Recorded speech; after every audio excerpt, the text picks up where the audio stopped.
you've done the math and you look at the IPCC reports, you look at other things, you're like, yeah, this isn't like a nice to have. At some point, we're going to need some of this stuff to work. It's not a nice to have. When people talk about carbon removal, usually they talk about it in terms of, okay, we want to hit net zero in 2050. We're still going to have residual emissions. So let's use carbon removal to offset those, right? But that ignores all of the legacy emissions that are in the air now. Right. Today on Wicked Problems, I am Richard Delavan. We are back. We're joined by Cara Maesano, returning champion, head of carbon dioxide removals research at RMI. Cara, how's it going? Good, thanks. How are you? Good. Thanks for coming back. I mean, it's been a while, but like you've done so much work in this space, and there's so much happening. We wanted to get you back, partly because you have got these reports that have come out, from you've been involved in and helped lead in one case, where talking about the opportunity for carbon removal, in different sectors, particularly in heavy industry, and like how that's been somewhat overlooked, and figuring out like I also just gonna want to do a little bit of a sanity check about kind of where we are, because you have one of the best seats in the house for looking at all different kind of strands and carbon removals, because of the work that you've done with RMI, and I guess I have to start by asking about the kind of elephant in the room that everyone's been talking about the last couple of weeks. The kind of poster child for the DAC sector, the direct air capture sector, Climeworks, announcing that it's going to lay off 20% of its staff. Having Project Cypress looks like it's going to probably not happen because of kind of DOE yanking a lot of the supports. Congress looking like it's going to take an axe to stuff.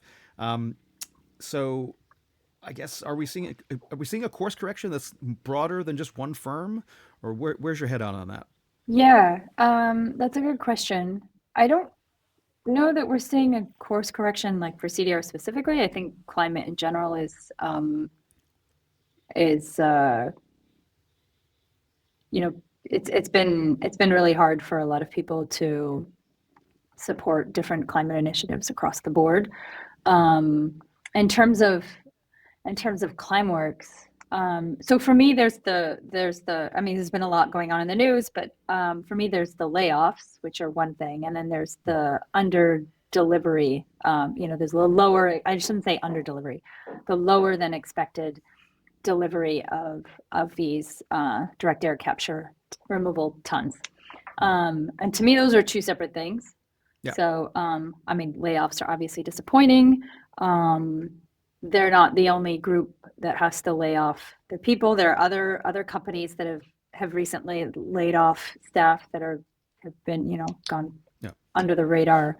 But then for the deliveries, I think, which is maybe the I want to say more concerning, because it's not concerning necessarily, and it's obviously less concerning than people losing their jobs. But I think it's to be like none of that is a surprise to anybody working in carbon removal. That you don't get as much out of your first smaller pilot projects than you hoped. Yeah.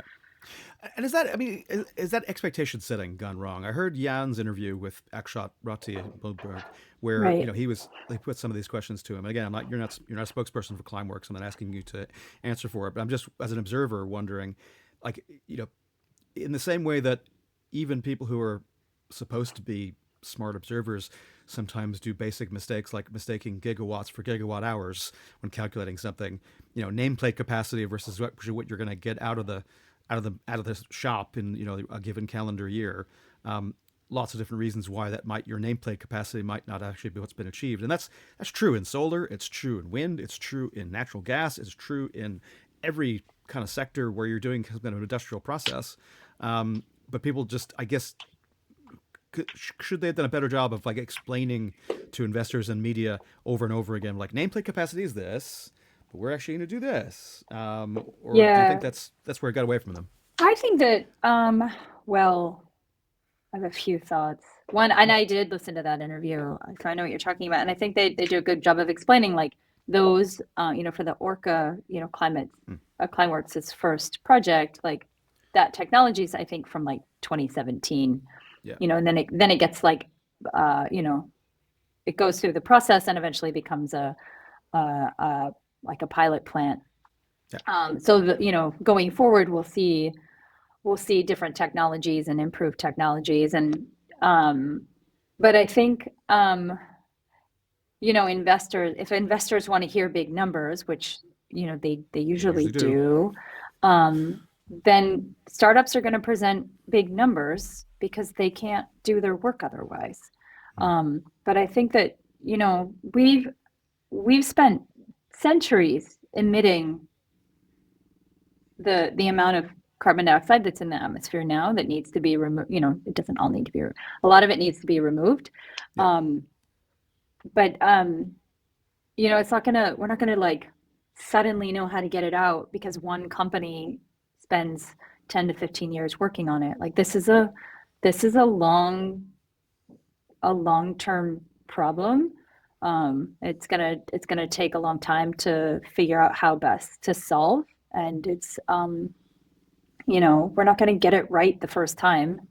We're probably not gonna get it right. I shouldn't even say get it right. There's no getting it right. There's just um, there's a lot that needs to be done, and we're gonna need to like figure it out along the way. Well, look, we could spend all day talking about this, right? But that's not why we asked you on. So I want to come back to like just before we leave the topic entirely, though. In terms of what this means, again, like so you're. I'm not going to ask you about like the capital stack of any particular branch or whatever within kind of carbon dioxide removals, but I guess because DAC was something that was, I think, more easily understandable for investors who could see like, okay, I buy the thesis that like, okay, if I had Bright's law, I can like, you have an industrial process and like I can just see how you can squeeze and squeeze and squeeze over time to get the cost curve down, and like, okay, I can buy that thesis and I could even see venture type returns at some point if we get off takers and blah blah blah. So forgetting all that, I guess is it perhaps not the worst thing in the world if other areas of carbon removals, kind of now people, if you're still interested in the space and you recognize, as you point out, this isn't an optional thing, figuring out how to do this is kind of important Yeah. for, like, not just saying below 3 degrees, but like beyond that, you kind of need to figure this out pretty quickly, even if you don't get venture returns. So is there an opportunity here for people to have a second look at other types of approach that perhaps had been squeezed out of either just the attention space or other areas where things are scarce? Yeah, well, I mean, there are a lot of different ways to remove carbon dioxide from the atmosphere. And there's a lot of really interesting ways from a scientific perspective. Like that was one of the things that drew me towards the space is that um, it's just all so interesting scientifically because there's so many different ways to do it. So direct air capture is one, but even within direct air capture, there's like there's a ton of different ways to do direct air capture. Heirloom is doing it with rocks. Uh, Capture Six is doing it with water at a desalination plant. So I mean, there's lots of different ways to do this. I think we're going to start seeing some of these newer DAC technologies that are coming out of the lab and being tested now, and some of them are starting to get investments. Like, and in the next few years, we're going to start seeing other ways to do direct air capture. But as far as carbon removal more broadly, um, if you look at, there's like a whole set of biological carbon removal technologies. There's a whole set of geochemical carbon removal technologies. I shouldn't say technologies in all cases because sometimes it's literally just throwing ground rock on a farm, right? Which doesn't feel like there's a lot of technology involved in like making that work as a carbon removal solution, but that's Mm-hmm. it's not necessarily a technology itself. Yeah, but But that's a yeah. Sorry, what were you going to say? no, I was gonna say, I think, yeah. I mean, sometimes we get caught up in the branding of these things, but I think at the end of the day, like we're talking about an awful diverse set of biological, geochemical, electromagnetic, electrochemical processes, that are bunched together under this one, kind of roof. Because I mean, because for good reason, I guess, because of that urgency, because we understand, like, if you've done the math and you look at the IPCC reports, and you look at other things, you're like, yeah, this isn't like a nice to have. At some point, we're going to need some of this stuff to work. It's not a nice to have. It's a so one thing that maybe I'll just throw this in here. Hmm. Um, I mean, when people talk about carbon removal, usually they talk about it in terms of, okay, we want to hit net zero in 2050. We're still going to have residual emissions. So let's use carbon removal to offset those, right? But that ignores all of the legacy emissions that are in the air now and all the Yep. legacy emissions that we'll have then, which will be a lot. Um, and it's those emissions that are actually causing any climate impact you see right now today. So if you want to attribute the wildfires in LA or like any floods or hurricanes or temperature, any of that, um, isn't that's not attributable to future emissions. That's Yep. attributable to emissions that we've already emitted. There's no other way to to to fix that other than carbon removal. So if Yep. you're trying to solve climate if you're trying to solve climate change, right? That's a big thing, right? If you're trying to mitigate the impacts, Hmm. because that's probably the best we're gonna get to do. If we get to do that, you're gonna need carbon removal, and you're gonna need a lot of it, separate from whatever anybody's emitting. The other thing I'll say is that it's really, really hard, and I think that's one of the things this ClimeWorks, this recent ClimeWorks example has shown us is that it's not easy. You put a bunch of smart people on it, and it's hard. It's going to be hard no matter what anybody does, which is to me an argument to decarbonize as quickly and as much as possible, because there's 100%. no way we're going to be able to do enough CDR to hit net zero and also remove past emissions. Yeah. So, um, yeah, this is just, it's a big problem. It's not a nice to have. It's definitely important. And we need all the different approaches we can get, including direct air capture and including all the other ones. Well, let's talk about your the recent report that came out. I think at the end of April. So the seizing in the industrial carbon removal opportunity, which is a big mouthful, but I suppose it's but it outlines a whole category of carbon removal that really hasn't been in the spotlight. So things that are not, the orca plant or mammoth, right? So this is it feels like this is a whole different thing. So maybe take me into that. Like, what is the difference here, and then where is the opportunity space that people aren't really haven't been paying enough attention to until your report? Yeah, thanks. So the report basically lays out the business case for heavy industry to integrate CDR directly into their process chains or their value chains. Hmm. Um, we, it is a pretty big opportunity, but it covers all different forms of CDR. So it's not necessarily creating new ones, although you can create new versions of carbon removal, but it's really about taking existing carbon removal approaches, um, and then doing those, like, doing those activities within an existing larger industrial setting, in Hmm. part because a lot of it makes use of wastes, and you don't want to be moving waste all over the place. You want to Can do can you give it me an example? on site. Yeah. Can you give me an example of that? Because I think that's where I think what was interesting to me is that again there's a whole reframing of the thinking, which I think is like it's something you're to take a completely different sector, right? Like when you start to see people talking about co-locating, generation with an AI data center or with solar with a battery pack, like a grid scale battery thing next to a utility solar farm. It's like, oh, why didn't we do that before? That seems like a no-brainer, but Yeah, like yeah. people were pretty late to figure that out, right? So like that feels like there's a certain amount of like just kind of joined up thinking that your report points to for as where the opportunity to do. Do I have that right? Yeah, yeah. So, and maybe I can like walk you through Yeah. my thinking. Yeah. So, I mean, the way I came to this was thinking about like what resources are needed to do different CDR approaches. Hmm. And it's a lot. Like how much? How are we going to move? So for geochemical approaches, anything where you're using rocks to either mineralize or do weathering, Hmm. you have to move a lot of rock. Anybody knows rocks are heavy. It's a huge logistics problem if you're going to do this all over the place. Right. Um, and so, and that's just one example, like biomass waste. I mean, there's a lot of any CDR approach is going to use a lot of resources. So how do you optimize that, right? So you either share resources, in some cases, you might share infrastructure, or you go to where the resources are and you don't have to move them around so much. So like mining, in the case of mining, there's a lot of mine waste that no one wants to use for anything. It's a huge cost for mining companies, but some of them you can do carbon removal with.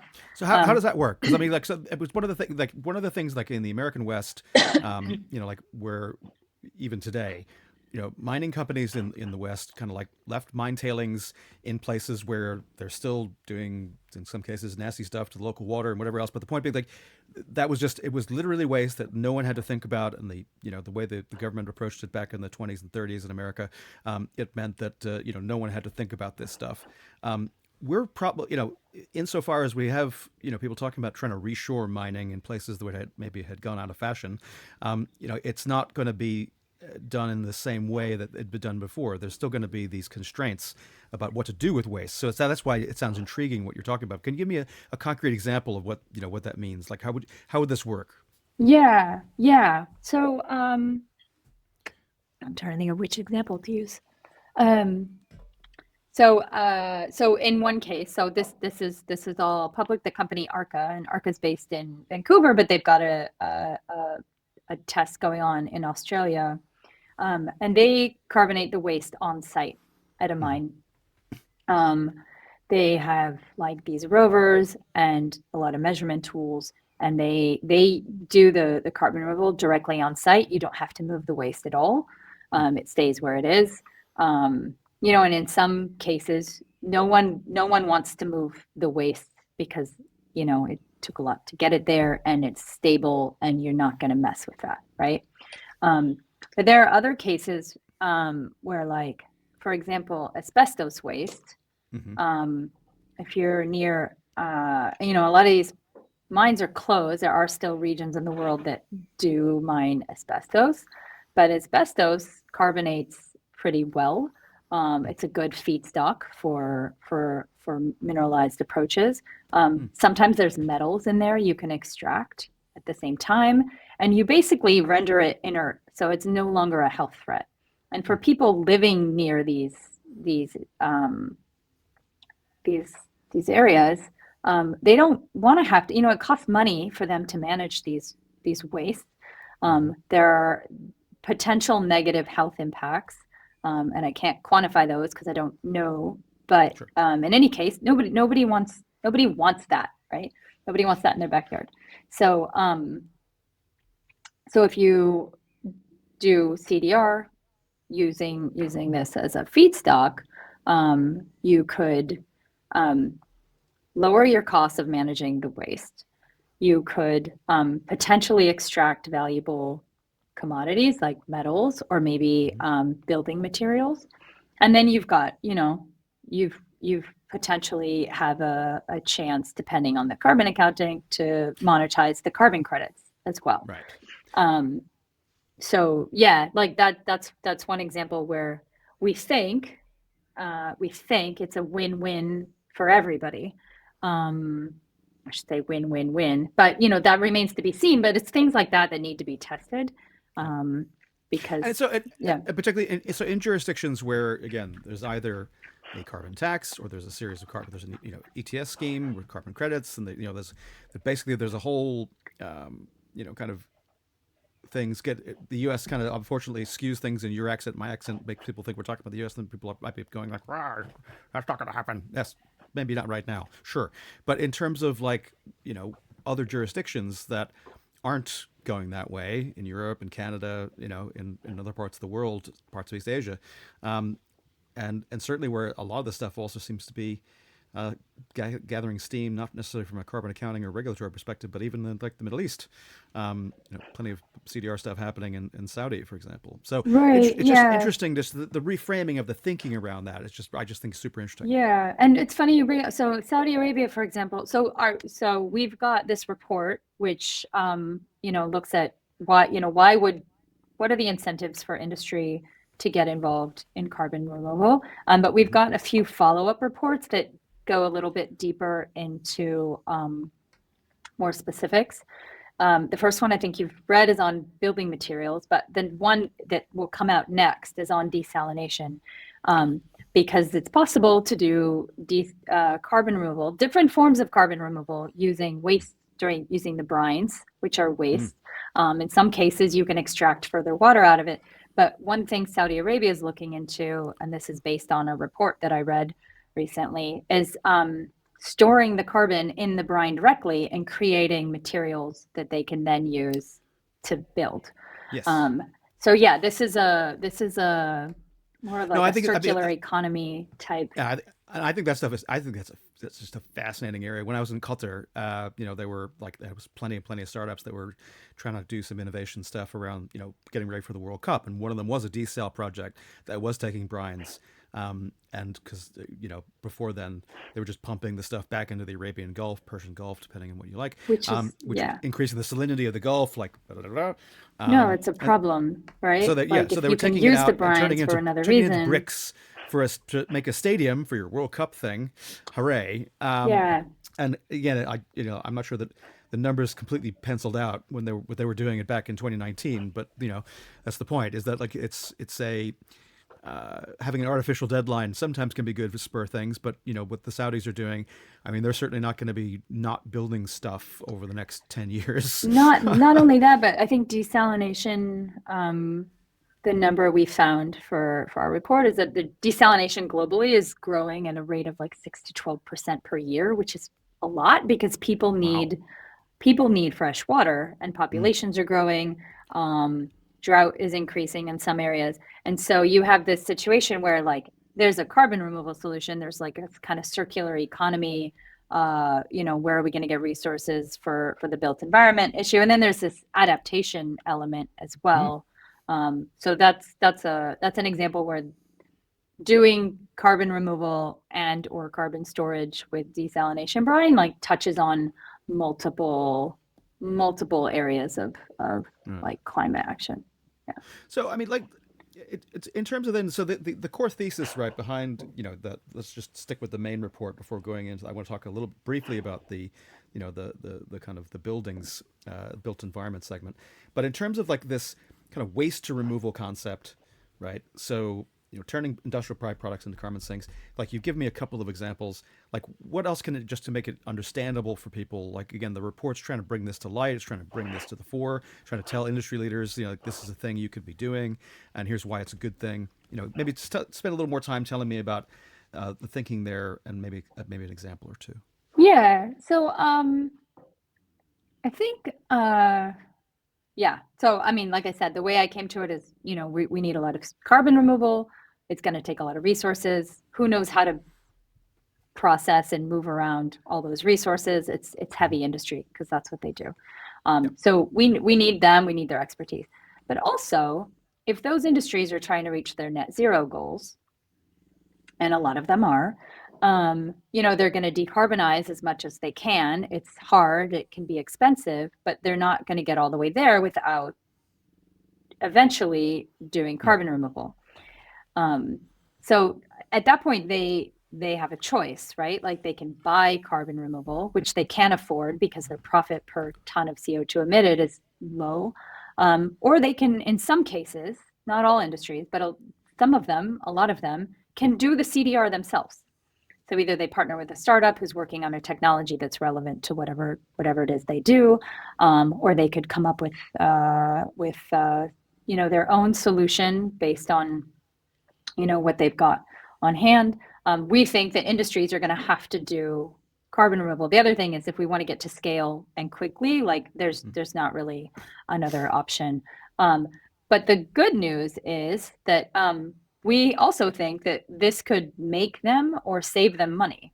So if your waste management costs are really high, this might Right. lower them.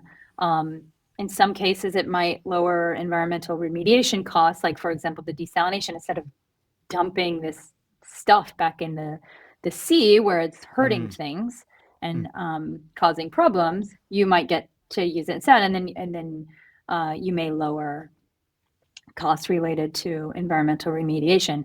But there's also like um, chance for green premium pricing, Mm-hmm. depending. I mean, that's market dependent, of course.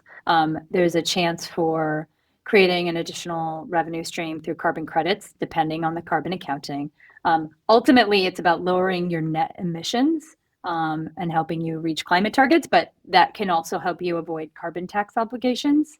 Mm, And in some places, as carbon tax obligations get higher as time goes on, like that might be, this might be especially compelling. Um, yeah, anywhere where there's a requirement to cover the cost of your emissions, like this could be compelling. Um, but mostly when we talk to people, the thing that they cite first is waste management. right, Yeah. right. Okay. No, that's. I mean, that's super helpful, and I think I, so many variables that go into that. But I do think like the direction of travel. Again, we get distracted by a lot of the pow pow pow headlines every other day coming out of America. But I do think that people do tend to forget like the direction of travel actually. Um, like there's a lot of momentum behind a lot of this stuff that is gonna not gonna just go away. In terms of like Yeah. the a lot of decision makers around the world um, still realize that this is a direction. And I think if you're playing investment cycles, if you're in industry, right, then like you're seeing this already in some other sectors where you're not going to bet the farm on the idea that like, well, I guess I don't need to worry about any of that stuff anymore because one political decision that was taken in one country. Right. Yeah. Yeah. I mean, we wanted to find, and I'm still constantly looking for these examples, like where does this just make sense because it Hmm, makes sense? Like right. forget carbon markets, forget you know, climate targets, and where does it just make sense, right? If you're spending a lot of money, because that's what's gonna allow you might get a climate person or a sustainability person at an industry who's convinced, but they have to convince the rest of their team. They have to convince The their higher CFO. ups to put money behind this. Like it has to Hmm. make sense for them. Yeah. um and we're continually seeing new examples where this just makes sense. Right. So that's where we're going with this.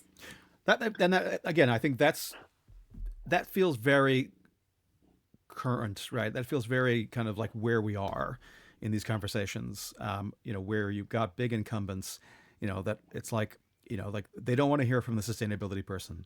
They want to see the math and they Yeah. want to see, what benefit like they're going to be able to tell their shareholders, like, yeah, we're, like we are fulfilling our fiduciary responsibilities because in fact we're helping to reduce this cost over here. And if you can find a way to do that, with whatever the initial investment, if the benefits over time accrue, then that's great. So let's talk very briefly about buildings because I think again, I know you weren't the lead on it, but just to set the scene, one of the reports that came out following the initial one, was harnessing carbon removal opportunities in biomass residue building products, and basically the idea that the built environment has a has embodied carbon, could have a lot more if we were just being a bit smarter with kind of what materials we were using in a lot of these cases. Where I think your report estimates that we were talking about, potentially up to by 2050, 3.6 gigatons of CO2, kind of being sequestered in that way. So what's the, looking at buildings, tell me what the opportunity is, and then let's get specifically about, like why it matters. And then we're not going to go into too much detail because I appreciate there are other people who worked with you on that project. Yeah, no, thanks for bringing that up. So that report looks at sort of underused building materials. It does not cover timber and it does not Mm-hmm. cover cement, which are probably much larger in volume in terms of carbon storage. Mm-hmm. Um, it looked at materials that that can store carbon in ways that we aren't actively doing now. Um, and the analysis that was done was quite limited. It focused on a number of different type of like building types, but it didn't focus on everything. So we Mm-hmm. tried to be conservative there, but it was more or less like how much, we're trying to figure out like how much could we do if the like how much CDR could we do if um, these materials were used more widely. Yeah, and the idea is that, oh, sorry, go ahead. What are some of those materials? I mean, I've got a couple in front of me here, but like just to give people a sense, right? So we're not talking about timber, we're not talking about cement. What are we talking about? Oh yeah. I'm not going to be able to name all the all the materials in the report. That's Sure. But Chris like there's things Magwood, the like, lead author, is the expert but there. there's But like things, some of them are like biochar yeah. or Or I mean, bamboo and bamboo. cladding, and like the Yeah, idea of like yeah, again, it's which is again, it's just basically having a lot of innovation of thinking about how you use some of these materials that otherwise, I think crop waste gets mentioned. The idea that if you are you're a farmer and you've got a lot of crop waste that otherwise is going to sit there, why, oh, now it's actually potentially worth something if you could actually send it to a local facility that it gets turned into something that winds up being a building material. Again, you and I are not experts in the process of how that's going to work, but the point is like it's an interesting horizon that people that this report examines. yeah. I mean, the idea is that we're going to need. I mean, there's the the problem of removing carbon, right? But there's also the problem of storing it somewhere. Mm-hmm. We can't use DAC and concentrate CO2 and store all of the the CO2 we need to remove. We can't do that all in like underground reservoirs necessarily. We're going to have to find a lot of different ways to store carbon in different forms, and this is one of them. For buildings, like people are always building buildings, right? We're not going to stop anytime soon. So I mean, Right. I'm in Europe, right? So it doesn't happen as much as in the US necessarily, or I know that No, there's a lot of but building going on in like Africa and India and sure. And China. I'm here in the UK, and like one of the promises the government that currently is in power came in on was the idea that they're going to build 1 million new houses, right? And so like for the UK, that's a big number, and so that because housing starts have been really suppressed over the last 20, 30 years, and so Angela Rayner, who's like heads up the deputy prime minister here, like it's something I spoke about with Adam Bell from Stonehaven. Like when I saw her getting the appointment, it's like she could actually be wind up the most key climate oriented kind of minister in government because she's going to have some say about like what regs go into governing, what stuff gets built, what goes into it, and what the fabric is, and without over prescribing on particular things because you want a lot of houses or whatever. But the idea that like these are opportunities to have these conversations in ways that if you wherever you are in the world, at some point you're either doing retrofit or you're going to do new build, and whether it's houses or offices or whatever. And so like getting this in the mix in the conversation just feels like a no-brainer. Yeah, yeah, a lot. Yeah, that's how we felt when we were doing the report. Um, but yeah, I mean, there are a lot of different considerations people have. Okay. So So I mean, so let's just talk like a couple last things before we let you go in terms of like climate being a, you know, there's the climate imperative, but I think we all can accept that like again, as you've just said, it has to work, right? For the yeah, buyer, it has to work for the the incumbent. It's got to work to some extent, for other players who might be involved. So, are there? You mentioned a couple of examples of innovators who are kind of thinking in those terms. Are there anybody else who could point to who is doing it right? They could be on the buy side, they could be on the sell side, they could be on the lab side. But like just to give some other kind of little breadcrumbs for people to follow, whether they be in the heavy industry side or whether they be in some of the other stuff that's coming out in your news yeah. reports. Maybe I'll point to a recent example. So Microsoft purchased like millions of tons from CO280, and some of that, maybe all of it, but I might be wrong about how much, is being done at a pulp and paper plant. Um, So I think that's a good example. So Microsoft is purchasing the credits, and they'll be Mm-hmm. done over a number of years, but the CDR activity is taking place at a pulp and paper plant where they're integrating into um, the industrial activity there. Mm-hmm. So that's a good example. Okay, but Yeah. again, so it's just taking an existing process, knowing that there's opportunities for gain as opposed to again the knock against DAC has always been like look at the concentration of the atmosphere, the maths are really hard. It's like well, as it turns out, over here there's a whole big chunk that you could do something about and knock some of that out. That, and you don't have to start from scratch, right? Right. Like we don't have time to start from scratch. Also, it's not cost effective. And, Right. there are industries with like assets they might not be using as much as they could, so they could get Mhm. more out of their existing assets. You've got a bunch of carbon removal startups that don't have all those assets that need access. Um, so it, in some cases makes sense. And so how do you get how does this happen? I mean, how do you get to talking with the people? Because again, like I don't know a farmer or a small business person or a someone who runs a small factory who isn't looking for incremental gain or incremental pickups of how to take something from their existing operation and make it more profitable. But that does require a regulatory regime, a framework where people are constructing smart incentives for this stuff, right? Whether it's the farmer and what to do about crop waste, or whether it's like paper mill, where they've got pulp that otherwise is just going to be, whatever, or it's going to generate more emissions. How do you engage with like people on the public policy side and other stakeholders? How do how do you get that conversation going to be able to kind of get them thinking about stuff as opposed to just like, I don't want to hear about any of this stuff. Life is hard. I have lots to do. Uh, Yeah, that's a good question. That's something we're asking ourselves now because that's what we're trying to do. Um, yeah, I think just highlighting the opportunity first. First, that's what we need to do first, and then, like you said, point out examples where this is happening. Um, there's a I'm gonna refer to somebody else's work. So Eli Mitchell Larson, as part of hmm. his Stripe Climate Fellowship, is working on an embedded CDR concept where and he's looking at it more from the policy side. And he's a Um, co-author with you on that main and paper, he's right? yeah, Yeah. exactly. Um, so he would have much more to say on the policy end um, than I will. But yeah, it's I guess to some degree we're trying to figure out like what can we do now without any policy changes?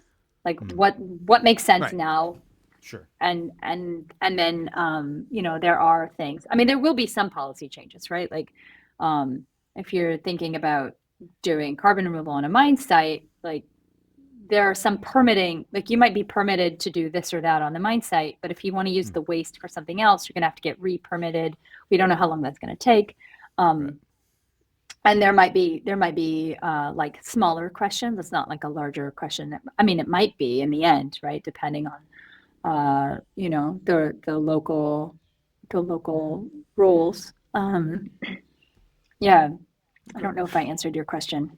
No, I think look, you did, which is basically like it's an ongoing conversation. I think that hopefully things like this, again, Angela Rayner, if you're listening, read the report. Come on. Um, but I think so. Like final question, I guess on when we spoke at the beginning about kind of like where there might be some people thinking we're at fork in the road stuff on kind of CDR broadly and some subsectors in particular. Um, you know, if you were had one message you could send to people who are not as close to the science as you are, who might be in the funding side, might be policy side, uh, inevitably, and there go the dogs. The hype cycle is a thing. Take a deep breath here for a second. Okay. And sorry. I'm gonna need to stop for a second. Okay, Sorry. yeah, no problem. Oh dear. Guys, what are you doing? What are you doing?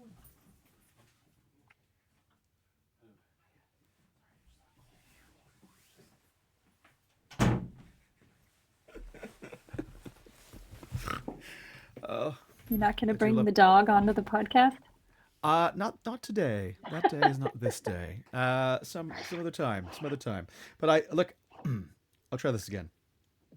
So we started this conversation talking about some of the factors that are going on in the broader environment, whether sentiment is changing. And I suppose we spoke to Robert Hoglund last week.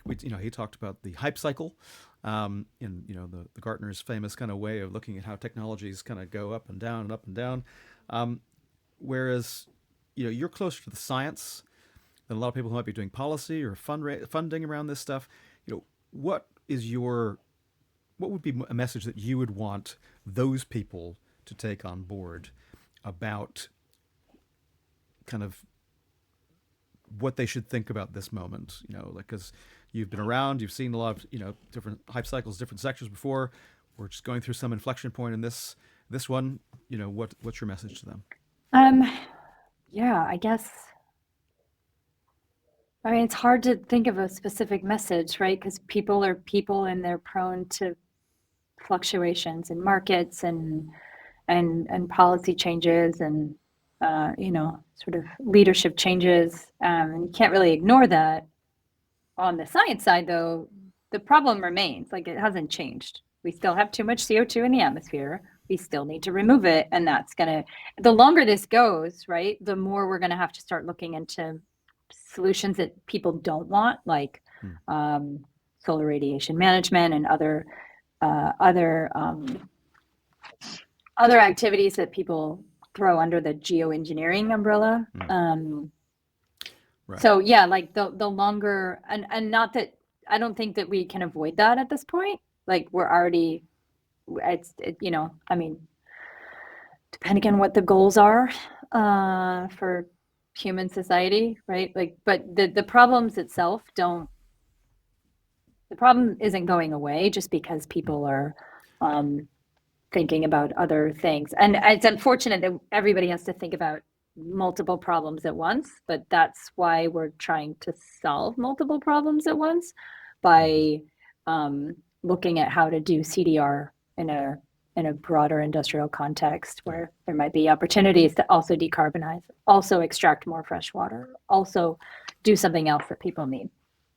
So. Well, that is a perfect place to leave it. I think we do love on this show. We systems thinking about how one thing laterally relates to the other is very much, perhaps it's a bit of a minority sport at the moment. I was reading someone this morning who used to be a big exponent of climate tech as a term, writing how she's basically like, we're past that now, and everyone just needs to go into their niche and just go really specific to the incumbents in their industry to figure out how to sell to them and stop talking about this climate nonsense because it's not going to work, and that'll be just fine. Whereas actually, that's kind of how we got into this mess in the first place. So Yeah, I mean, I'm not, people are still people, right? Like, yeah, I'm not going to have it go it anyway. For they need to make a crust, they need to get through the day. But at the same time, it's like, yeah, I'm just glad that people like you, Cara, are around thinking about in the terms of like, how do we connect this to this? How do we figure out how we can get benefit over here from something someone hasn't thought about before? Because for me, that's where we get progress.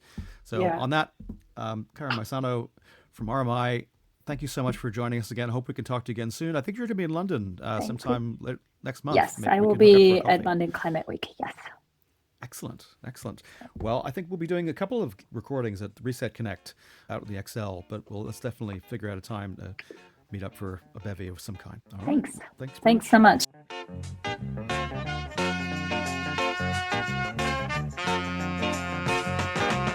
A clean-up woman is a woman who gets all the love we girls leave behind. The reason I know so much about her is because she picked up a man of mine. Jumping slick was my ruin, 'cause I found out all I was doing was making it easy for the clean-up woman to get my man's love. Oh yeah, just making it easy for the clean-up woman to get my baby's love. Thanks for listening to Wicked Problems, made possible through the generosity of people like you. If you liked this conversation, please share it and leave us a rating and review on Apple Podcasts or Spotify. It really helps people find the show. If you'd like an ad-free version of this podcast, consider becoming a paid subscriber at wickedproblems.earth. You'll also get our newsletter, all our show notes, member-only goodies, and you'll be supporting media that wants to tell the stories at the frontier of climate tech, the place where people and politics, technology and capital meet and shape the future. And whether it's one you'd want to live in. Wicked Problems is written and edited by Richard Delavan. Production assistance was provided by me, Theodore Delavan. Wicked Problems, Climate Tech Conversations, is a production of Wicked Problems Limited. Thanks again for listening. Steal my baby's love. Oh yeah, the clean-up woman.